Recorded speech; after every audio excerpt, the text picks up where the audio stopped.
Okay, I'm very excited to have on the Goldstein on Gelt show, Matt Paulson. He's an entrepreneur, he's an angel investor, he's an author, and you may very well know him if you like to follow the stock market from his very, very, very popular website, marketbeat.com. Matt, a real pleasure to have you. Thanks for having me on, Doug. So, Matt, I know that you've also written a book called The 10-Year Turnaround, and you teach people a lot of very important basics about building wealth. In fact, you've yourself been very successful at building wealth. Mm-hmm. The problem is that people just seem to mess themselves up, even when they hear the right things to do. What are some of the most common mistakes that you see people make, and how do you suggest they avoid them? Yeah, I think one of the biggest mistakes that people or personal finance people, Dave Ramsey's of the world, don't really talk about as much is really the career side. People tend to take the default choice in life, and they more often than not will kind of take the career that people expect from them. My wife came from a family of teachers. Her mom, grandma, sisters, they were all teachers. So she goes to college. What does she do? She becomes a teacher just because that's the default choice. That's what everybody does in her family. She didn't really have a strong desire to be a teacher, but she's a teacher because everyone in her family was a teacher. So by making that default choice, she's stuck with a pretty mediocre salary with not a high end potential. And I think a lot of people do stuff like that. They take the easy route. They don't really think about what is the best possible version of me look like. What do I want to be when I grow up? What can I really do if I put everything to it? But you're not knocking being a teacher, right? No, absolutely not. It's just that was the default choice in her family. So she made that, she didn't think outside the box and say, what else could I do with my life? And because of that, she's kind of stuck in that lot where she's making, that 40, 50 grand a year. And there's not really a big opportunity to get beyond that. And I think when we just kind of go that default route, we miss out on a lot of opportunities. And I think if, more people just started to, really take control of their lives, ask, what can I really do if I put all my energy to it? People could really, increase their incomes and achieve, financial freedom a lot quicker. Because, as much as, we like to help people to go on a budget and to save money and to pay off debt, that equation works a lot faster when you just make more money. So I think, people need to spend as much time thinking about their careers and entrepreneurship and, what are some extra ways that I can make some money in addition to, how can I pencil whip my budget? So I agree with you on that budgeting is not the way to become rich, but budgeting is the way to be financially responsible, which I think a lot of people would say is kind of the baseline of ultimately getting rich, because you can be an entrepreneur all day, but if you're not financially responsible, you'll be broke. Absolutely. But I don't even think budgeting is the key, because I don't personally live off a budget anymore. And I know several other people that make really good incomes that are just frugal and don't budget. So it's really a matter of not spending more than you make and then just figuring out a way to make a decent amount of money so that you have margin left over and can invest that in, stuff that will make you more income down the line. Mm-hmm. So a lot of people already are in the hole. And a lot of our listeners, they have big mortgages or they have worse debt like credit card debt or something else. Yep. And they're just trying to get started. What are some of the tools you think that people can use just to get out of debt? Yeah. There's really kind of two types of people that are in debt, I think. There are families that have several kids, a lot of expenses. If you have a lot of kids and you have a lot of expenses and you don't make a lot of money, it's just, you have a really tight budget, and, the best budget in the world will not get you out of debt. So people in that scenario, I'd strongly encourage them to figure out a side business, side hustle, anything that they could do to kind of increase their, income by 20 or 30% to, really just have some extra energy going into that budget, to make some more traction. But there are also people that, make decent money and they're just have been sloppy and don't have a plan. And in that case, if you just take out a car loan because that's what everybody does, or if you get a mortgage because that's what everybody does, or you put stuff on credit cards and you don't pay it off because that's what everybody does, and then, you just find yourself 5 years later with a bunch of consumer debt, that's just, that's a sign of a lack of a plan, right? So it Yeah, that is definitely the path to failure. We're talking with Matt Paulson, who has certainly chosen a path not of failure. In fact, you started when you in college, you were pretty broke, working a minimum wage job, but then you really turned things around for yourself on many fronts. And I know that one of the things that you talk about, which is something we've touched on the show here, seems very counterintuitive to building wealth, but that's giving charity.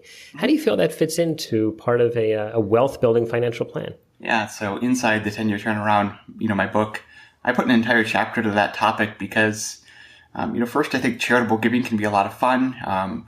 We were able to make sure a family that didn't have Christmas presents had Christmas presents and this year. And, me spending money on that is a lot more fun than spending money on anything that I would buy for myself. And second, I think people that have kind of a mindset of abundance and people that are generous, in the business world tend to be more successful than people that kind of hold everything to themselves and, really hold on to money tightly. And I think that kind of comes across in how you do business and how you interact with people. And I think people are just, other business people are just attracted to people that are more generous and more open and, don't hold on to money as tightly as others. And then, finally, just every major world religion calls people to be generous. I happen to be a Christian. My Bible tells me to give. So I don't feel like I would be a real follower, of Jesus, a follower of the Bible, if I hadn't included, charitable giving as part of, my financial plan. Yeah, something I think along those lines, something you touched on before, certainly the religious imperative, which speaks to me as well. But one of the things I think also about giving charity is that it gives you a different way of looking at the money.